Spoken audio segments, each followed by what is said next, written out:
Hi guys, we're back with another tutorial on gelatin prosthetic application. If you would like to know how I achieved this, keep on watching. So the first thing I'll be doing is cleaning up the entire area where I'll be placing the gelatin prosthetics, and I'm using 99% alcohol to do that. And now moving on to our Lindy Sfx Spirit Gum. This is an adhesive, and I'll be applying this on the area where I'll be placing the gelatin prosthetics. So this will enable the prosthetics adhere onto the skin and enable it to stay in place all day.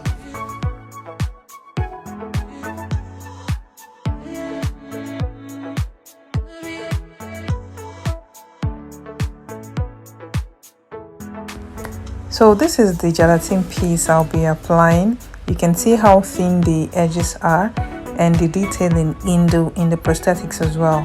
They are so fine and well detailed, and the end result will come out very amazing. It feels so soft. It also stretches like skin, and this will give you the perfect feel after application. So now I'll be applying it directly on the area where we have the spirit gum. You're not allowed to make the spirit gum get so dry. It's advisable you place it when the spirit gum is still wet. Yeah, so I'm taking my time, starting from the middle of the piece and extending it into the edges. So this way I don't have any folds on the edges. It's very important that your edges are laid out very flat, and if there are any folds at the edges, you can use your fingertip to bring out the edges so that it lays very flat.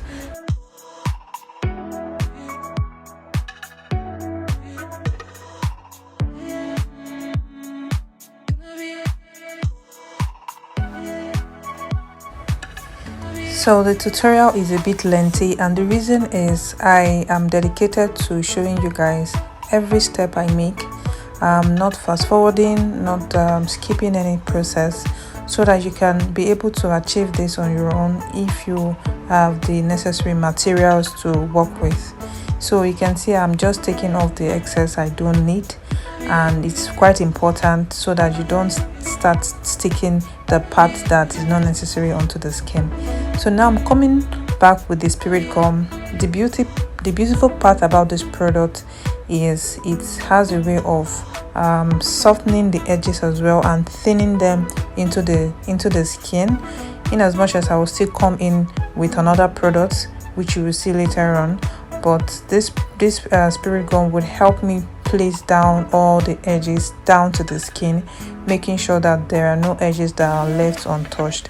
So I'm using this tweezer to bring out some folds. While making this placement, I discovered that the edges had a fold. So this is very important that you don't have folded edges. So try as much as possible to bring out the folds whenever you see one. So I'm going to do this all over. You can see I'm using the scissors to take out some. That piece is actually a bit thick, and I didn't want a thick edge, so I had to take it off. So I'm making these videos very detailed. I'm dedicated to making my videos extremely detailed, so you see every step of the way, so it doesn't happen like I did something and it seems like I'm hiding anything. No, so everything I'm doing, you get to see how I do it, so you can be able to recreate yours as well. I did the same process on the other side of it, just to make sure that the video is not so lengthy. And now I'm using my mini hand fan to dry down the spirit gum. So the next product we'll be using is our Lindy Sfx liquid latex. This is going to create an extra hold for our prosthetics. This is a glue-like feel, and when it gets dry, it goes transparent. So I'm going to do 2 layers of this just to make sure that this prosthetics is not going anywhere. So after making the first layer, I have to dry it down. Now it's dried down and the color goes transparent. So now I am applying this with a disposable sponge. Make sure you apply with a disposable sponge, because whatever you use on liquid latex is condemned afterwards. So use something that you know that you're going to throw away after application. So now we're using Lindy Sfx Skin Illustrator. So this is a palette that is activated with 99% alcohol, and we have here our 2 palettes with different colors. You can see how beautiful these colors are, and I'll be using these colors to paint over our prosthetics, starting with this. And I'm using this beautiful brush to stipple, not to stipple, more like to splash, yeah, to create splashes of the colors on the prosthetic. So working with this palette needs mastering. It's something you have to master over time so that you can be able to see colors and know what colors to work with. And when you're applying, you don't take too much product at a time so it doesn't look fake. Yes, so it's actually very technical. It's something you have to keep working with until you learn how to get your hands around it. So I am applying thin layers. I'm really dissolving it a lot with alcohol and splashing thin layers. So on the edges, I'm using this brush to take product and precisely stipple on the areas where I need extra coverage. Yeah, so those areas is where we have our liquid latex. So it turns, when it turns transparent, it can also give you this nude-like color or like a milky color. So I'm using this technique to kind of like make sure that color is well concealed. So I'm coming back with my brush and I'm going to be doing this process off and on, alternating between brushes, making sure that everything is well in place. So I'm going to stop talking and let you guys watch this video. It is very important to watch the full video so you can understand the process. If you skip, you might not get it. Okay, so just take your time, relax, and drink some Coke or whatever you have and enjoy this video.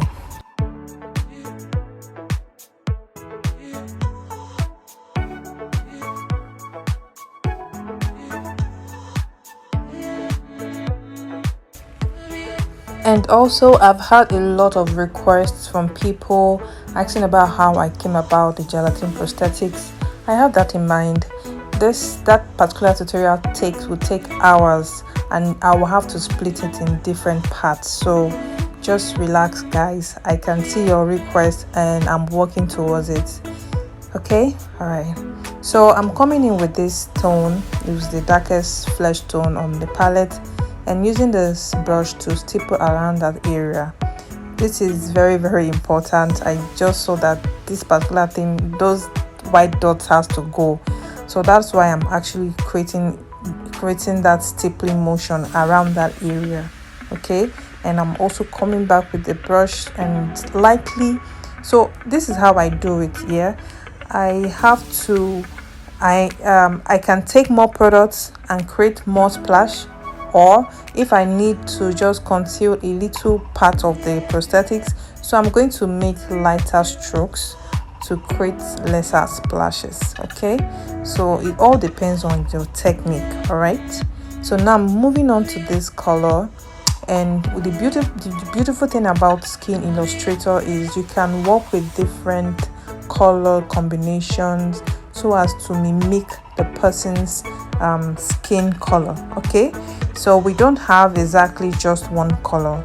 When you look at your skin, there are different tones to read, so I'm trying to like make it, and as well keep it in mind that you're creating an injury. So yeah, there will be a bit of redness from underneath of the skin more in compared to the other part of the skin. Okay, so now we're moving on to this color, this blood-like red color, and I'll be working this on different parts of the wound area. So this is more like to give you some discoloration, right, coming from underneath the wound injury. Wound injury. Okay, so let's talk.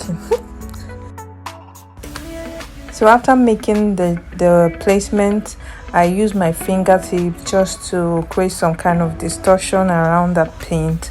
Okay, and this would give me a very realistic look. All right, so I'm just going to do this in different parts of the wound. And then again, I'm still in 354 subscribers. Hey God, I want to cry. Like, I know I've not been releasing content consistently because I'm extremely busy, but I take my time to make sure that I still release content. You guys should just follow me. Please subscribe to my channel. I release good content. This content are really amazing, and it won't cost you guys a lot to subscribe to my channel, and also like and comment. Okay, it will really motivate me to release more videos. All right, so I will be going with this particular shade of red. We have different shade of red on this palette. That's the beautiful thing about this Skin Illustrator palette. And I'll be making some few dots around the wound injury. Okay, I don't know why I'm calling it wound injury. Around the injury, around the wound. Okay, and using my fingertip also to make sure that I don't do too much on any point that I do not want it to be too much. All right.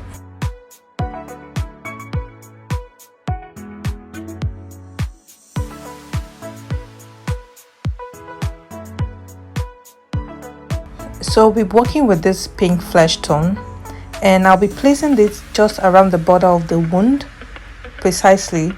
And I'll be doing this in layers because one thing with Skin Illustrator is you can't take too much of a product. You need to keep building the product. So when you do a layer, you come back and do another layer. That way you start seeing that color coming out even when you don't see it. But by the time you keep doing it in layers, you will see the color coming in from underneath. So I'm using my husband's hand. So he just directed me that, oh, there's no product there, so you need to add more product, because I wasn't seeing that corner very well because of the angle I was filming from. Okay, so now we're going in with one of the major colors we'll be using on inside of the wound injury. So I'm using that same brush. That's beautiful thing about this product. You can come back repeating the same brush, but make sure you use the alcohol to clean up the product you use on the brush previously. Okay, so now I'm using this brush to stipple the light green color into the wound injury, and I'm going to do this generously before coming in with other colors for detailing.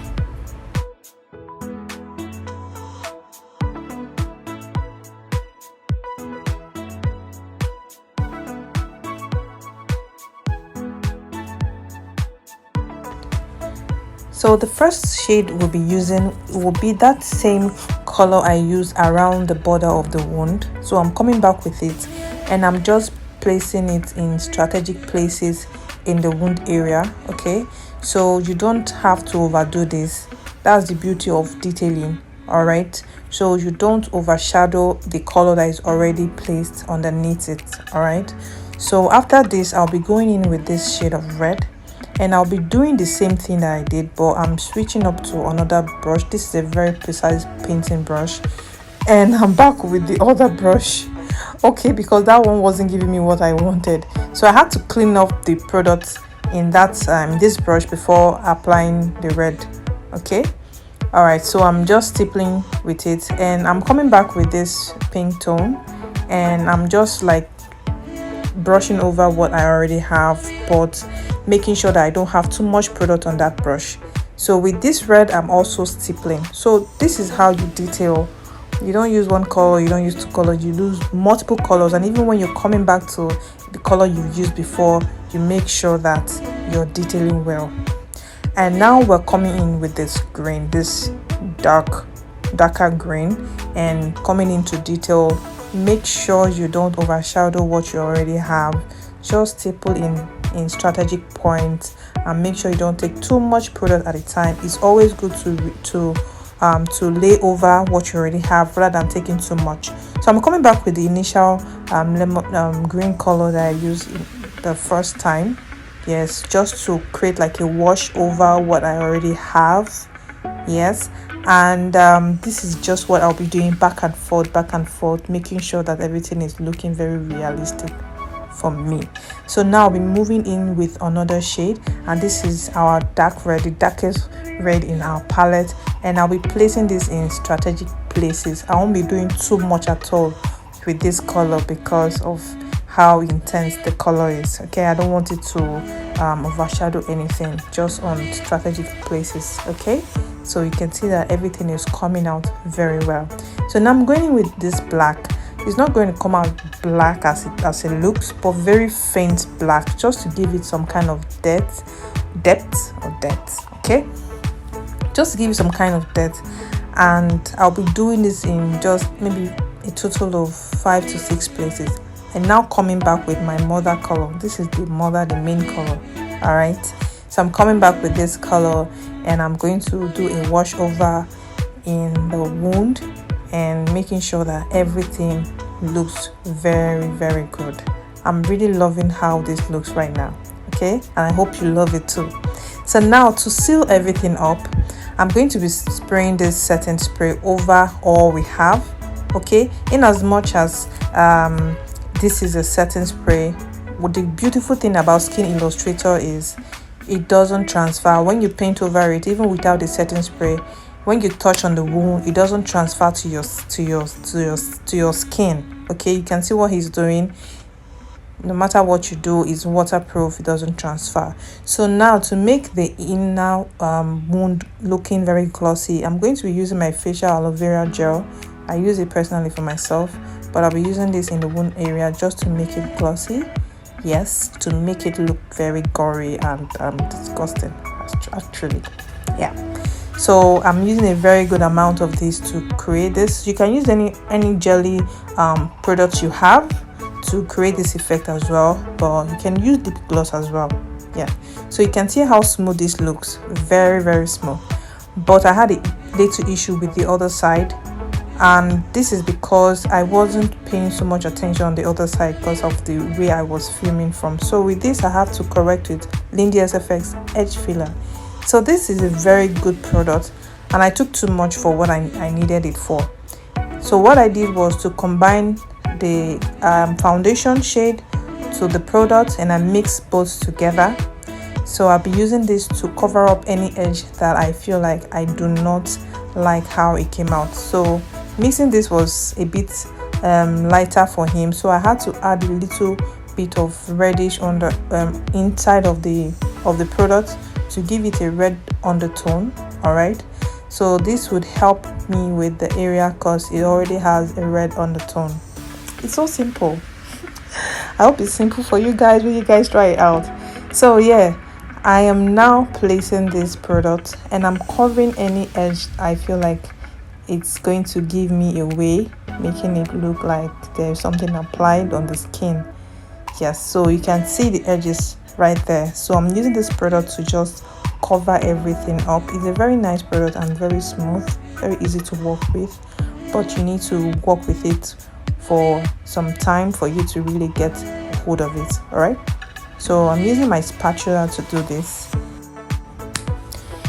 And all products used in this tutorial videos are available for sale. You can reach us directly on our Instagram page. I will drop the link in our description below to reach us and give us a shout out. And if you know that this tutorial video is very helpful, do drop a nice comment for me in the comment section. Okay,